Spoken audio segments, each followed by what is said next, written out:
Challenge உரியடி challenge. யார் இத கரெக்டா அடிக்கிறான்னு பார்க்கலாமா? உரியடில வேணாம், மோனிகிற டைரக்ஷன் மட்டும் சொல்லுங்க. என்ன தேடுறாங்க? சுத்ரா என்ன தொங்கிருச்சு? வந்துட்டேன் நாகப்பட்டினம் தாண்டி வந்துட்டேன். ஏடா இது சின்ன குழந்தை செட்டி மாட்டி விட்ட மாதிரி ஆட்டின்னு இருக்க. गाइस வீடியோ பார்க்கறப்ப லைக் பண்ணி பாருங்க. மோனி சுத்தலாமா? சுத்து. ஸ்ட்ரைட்டா தான் நிக்கறனா? கட்டாகற மணி. லாலே லாலே லாலா. குணா பாத்து. கரெக்ட். ஜஸ்ட் ரொம்ப கஷ்டம் ப்ரோ.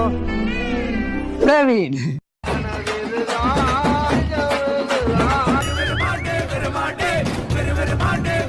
ஏய் குணா இருக்காங்க இங்க தான் இருக்கறான்.